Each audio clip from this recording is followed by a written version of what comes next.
In this lesson, we're going to work on the arms and hands.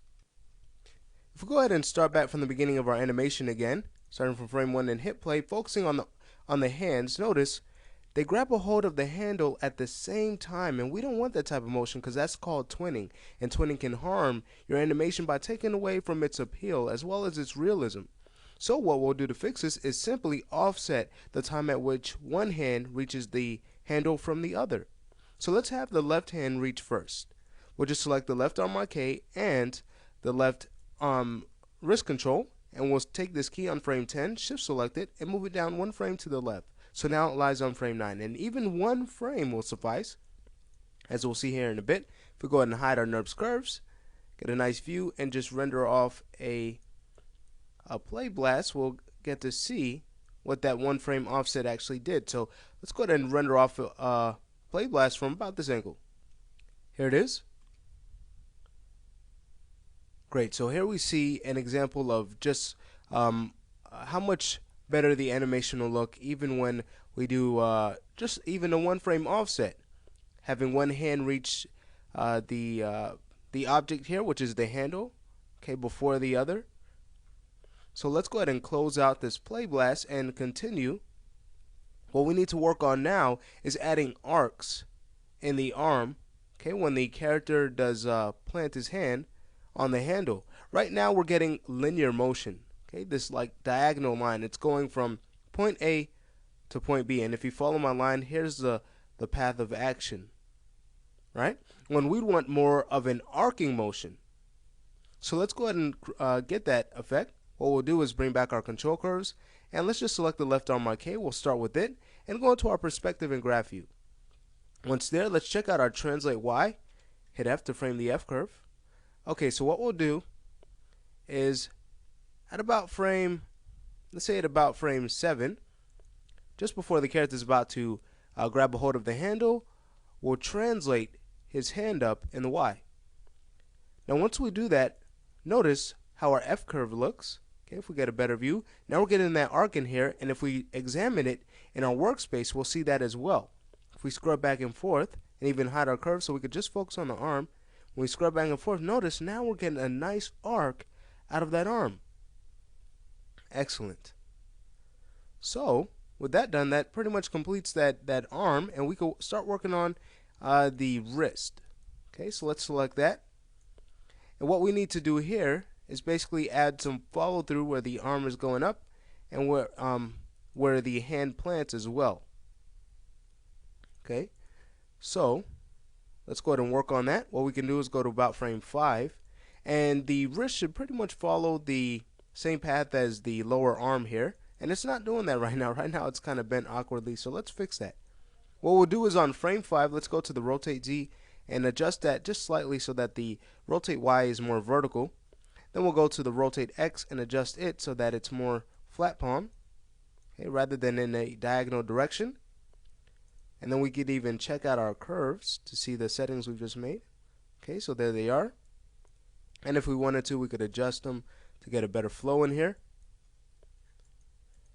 Alright, so once we have that down, let's go now to our left arm arcade, and we'll go to the translate X channel because we're going to want to move over that arm.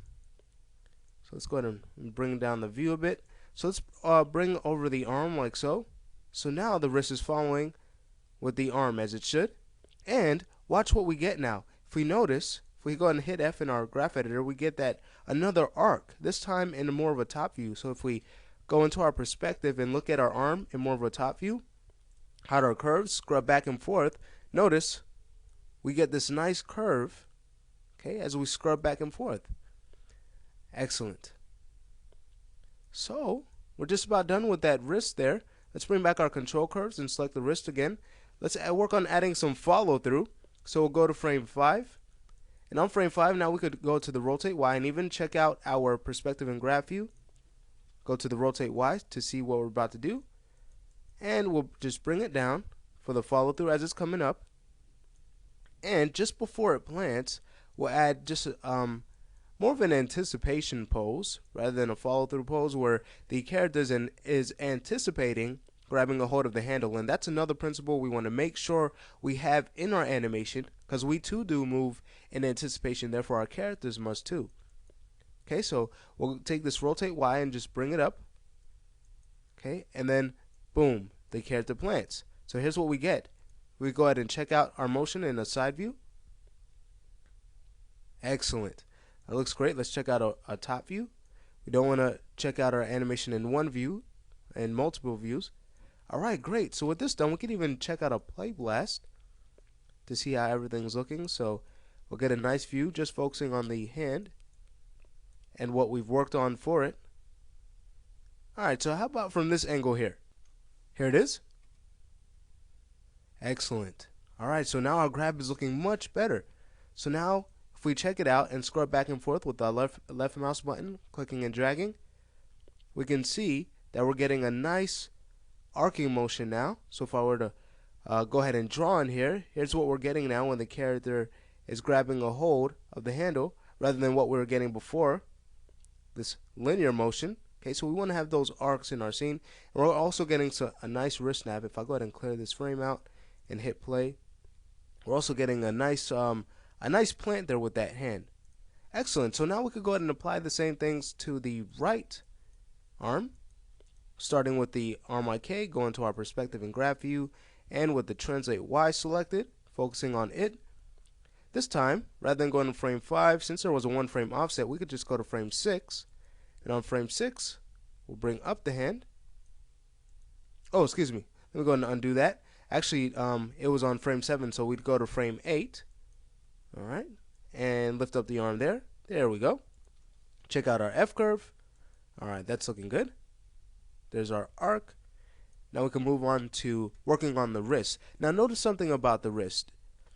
Let's check it out in more of a top view. Notice as we scrub back and forth, notice how it bends awkwardly as it's coming up and then plants. But that left arm, it didn't give us that problem at all. That left hand didn't give us that problem at all.